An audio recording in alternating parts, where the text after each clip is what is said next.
Ella no era solo una emperatriz, era la tormenta que hizo temblar el Imperio Romano desde su propio lecho.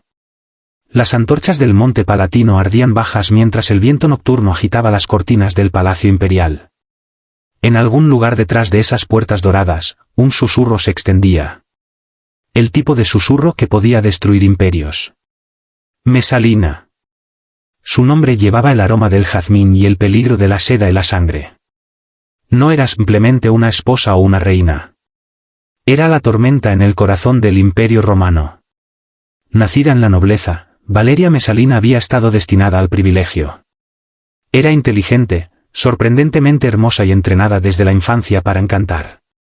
Pero el encanto era solo la máscara que llevaba. Detrás vivía una mente afilada por la ambición y un corazón que latía con hambre de control. Cuando se casó con el emperador Claudio, pocos imaginaron que la joven callada a su lado se convertiría en la emperatriz más temida de Roma. Claudio era un erudito, un hombre de palabras y orden. Estudiaba leyes, construía acueductos y soñaba con estabilidad.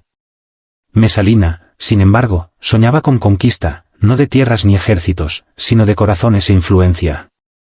Aprendió rápido que en Roma el poder no se escribía en la ley.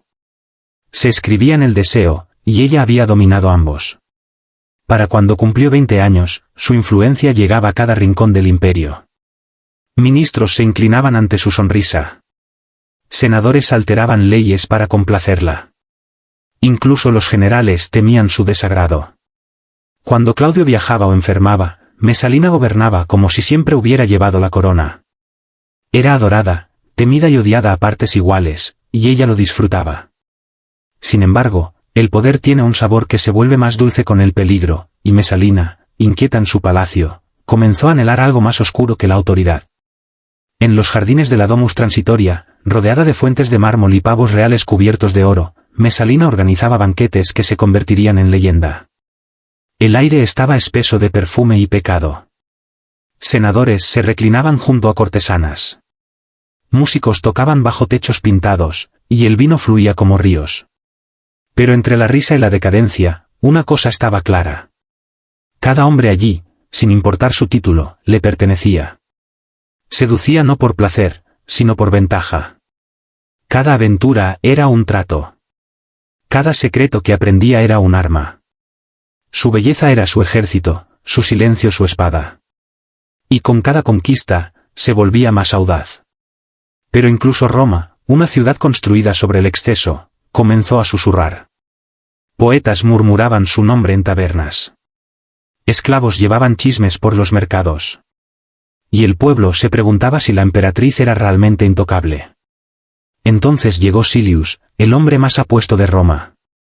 Su rostro era conocido, su linaje noble, su ambición apenas oculta.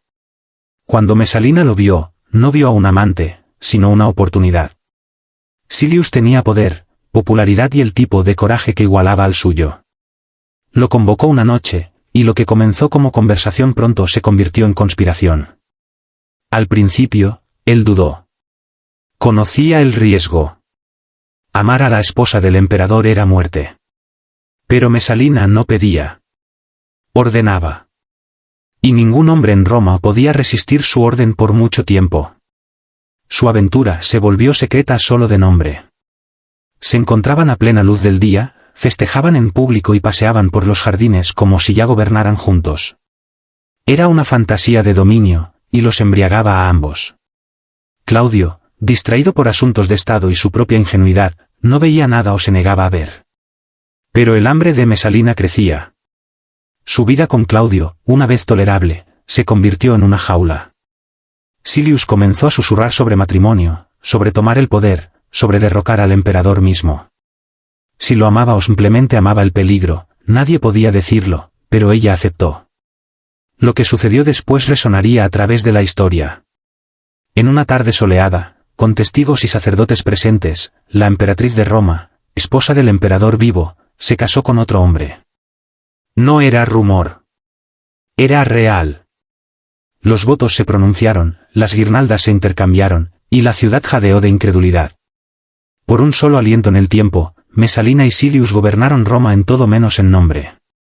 Creían que Claudio nunca se atrevería a desafiarla, que su amor, su debilidad, su ceguera los protegerían. Ella se creía intocable, elegida por los dioses. Pero Roma era una ciudad de dagas y lenguas, y hasta las paredes tenían oídos. Uno de los libertos de Claudio, el leal Narciso, descubrió la verdad. Temiendo lo que vendría si callaba, huyó al lado del emperador y reveló la aventura, el matrimonio y los susurros de traición. Claudio escuchó en incrédula estupefacción. Al principio rió, seguro de que era calumnia, pero cuando más testigos se presentaron, la risa murió. Su rostro se volvió ceniciento. El hombre que más la había amado ahora comprendía que ella lo había usado como escudo para su ambición. El sueño de Mesalina comenzó a desmoronarse. Sus aliados huyeron. Sus sirvientes desaparecieron. Y los amantes que una vez juraron devoción le dieron la espalda. Silius, desesperado, le rogó que huyera, pero ella se negó. Por primera vez en su vida, el miedo la tomó. La orden llegó rápida. Guardias fueron enviados. El imperio que una vez se arrodilló ante ella ahora la cazaba como presa. En su villa fuera de la ciudad, Mesalina esperó. Los jardines que una vez resonaban con música ahora hacían eco de silencio. Se vistió con ropas simples, abandonó sus joyas, sus manos temblaban no de culpa sino de incredulidad. Había gobernado Roma. ¿Cómo podía todo desaparecer tan rápido? Cuando llegó la noticia de que Silius había sido ejecutado, se quebró. La mujer que una vez comandó ejércitos de amantes y legiones de aduladores ahora solo tenía sus lágrimas. Pero incluso en su caída, hubo una última oportunidad. Claudio dudó en firmar su sentencia de muerte. Incluso después de todo, no podía decidirse a acabar con su vida. Por un breve momento, la emperatriz podría haber vivido. Pero Narciso, sabiendo que Roma nunca estaría segura mientras ella viviera, tomó la decisión por él. Envió palabra a los pretorianos. La encontraron en los jardines, arrodillada junto a una fuente, su reflejo temblando en el agua. Intentó hablar, suplicar, pero los soldados no dijeron nada. Le ofrecieron la espada, esperando que terminara su propia historia con dignidad, pero Mesalina no pudo. La mujer que había conquistado hombres y naciones se encontró impotente al fin. Un soldado avanzó y la obra se hizo. Cuando la noticia llegó a Claudio, solo dijo una frase. No hablen de ella nunca más. Y Roma obedeció. Sus estatuas fueron derribadas. Su nombre borrado de los registros. Su memoria sellada detrás del silencio. Pero el silencio no puede matar una leyenda. Durante siglos, su historia perduró, contada y recontada por aquellos fascinados y horrorizados por ella. Para algunos, era la encarnación de la corrupción. Para otros, una mujer que se atrevió a empuñar el mismo poder que los hombres daban por sentado. Su vida se convirtió en mito. Su nombre sinónimo de seducción y ruina. La historia de Mesalina no es solo de escándalo, sino del imperio mismo, de cómo el poder corrompe, de cómo el miedo se alimenta de la belleza, y de cómo la ambición devora incluso a quienes creen comandarla. Y aunque Roma la enterró en vergüenza, el mundo nunca la olvidó verdaderamente. Sigue siendo, incluso ahora, la mujer que se atrevió a escandalizar un imperio construido sobre el pecado. El amanecer se arrastró sobre Roma en oro pálido, y con él llegó el sonido de un rumor. Mesalina estaba muerta, pero su fantasma caminaba por los salones de mármol del poder como si aún gobernara allí. Los cortesanos pronunciaban su nombre en susurros. Los senadores se miraban con inquietud. La emperatriz que había convertido el deseo en un imperio había caído. Sin embargo, su ausencia sonaba más fuerte que su vida. Claudio, cansado y gris, se sentaba en las cámaras imperiales, mirando el asiento vacío donde ella una vez se reclinó a su lado. Los ecos de su risa parecían persistir contra la piedra fría. Había ordenado que su nombre fuera prohibido, sus estatuas destruidas, su laignis borrada de cada rincón de Roma. Sin embargo, ningún decreto podía deshacerla. Ningún fuego podía quemar el recuerdo. En las calles, la gente fingía regocijarse por su caída. Hablaban de justicia y virtud, de Roma limpiada del pecado.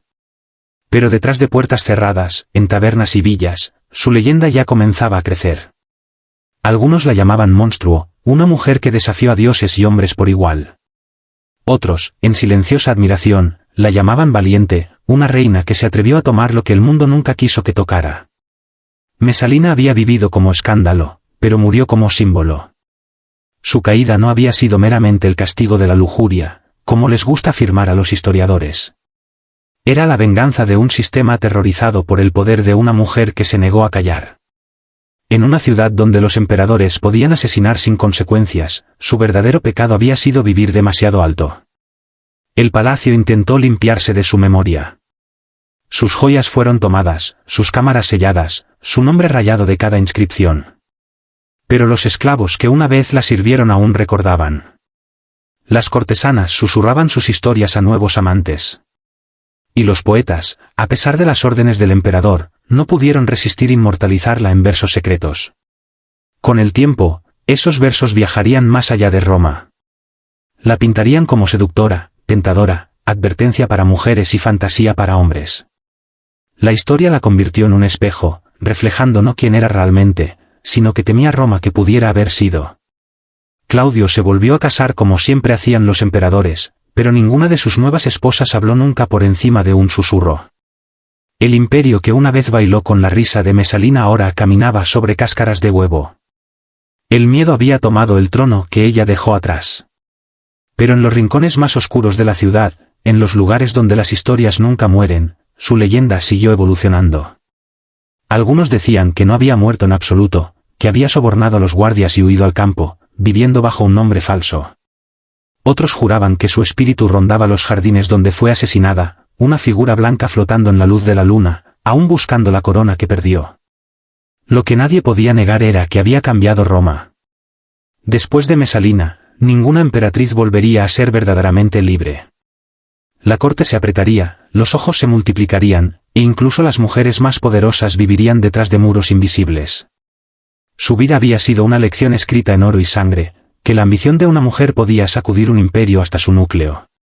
Los historiadores discutirían después si sus actos fueron reales o exagerados. Dirían que sus enemigos, hombres como Narciso y los historiadores leales a Claudio, la habían pintado más oscura de lo que era. Tal vez las historias de sus banquetes, sus aventuras, su corrupción fueran solo medias verdades magnificadas por el odio. Tal vez Mesalina no fuera el monstruo que describían, sino el chivo expiatorio que necesitaban. Porque en Roma, toda tragedia requería un villano. Y era más fácil destruir la reputación de una mujer que confrontar la verdad de su poder. Tácito escribiría de ella con desdén. Juvenal se burlaría. Suetonio convertiría su vida en advertencia. Sin embargo, todos ellos, incluso en su desprecio, no podían apartar la mirada. Mesalina se había convertido en algo mayor que sus juicios. Se había vuelto inolvidable. ¿Y no es esa la forma más verdadera de victoria? El imperio que dejó atrás siguió subiendo y cayendo. Emperadores vinieron y se fueron, pero su historia sobrevivió. De pergaminos polvorientos a leyendas susurradas, vivió en la imaginación colectiva de Roma.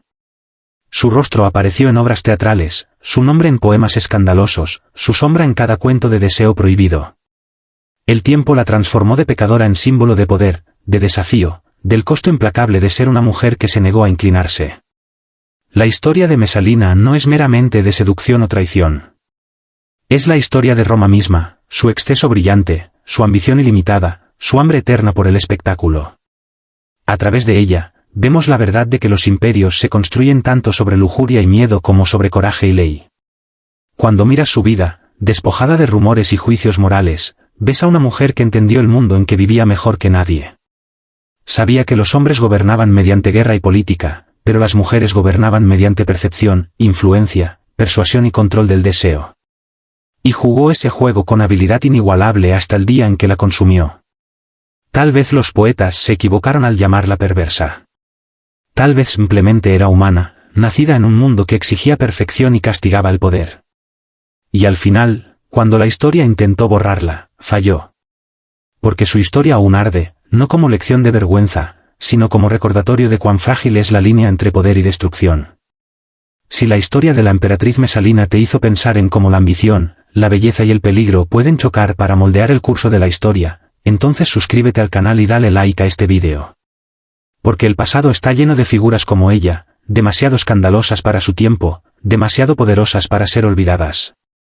Y en su ascenso y caída, encontramos la verdad de la humanidad misma, que el corazón de todo imperio late no con oro ni gloria, sino con el fuego de aquellos que se atrevieron a querer más.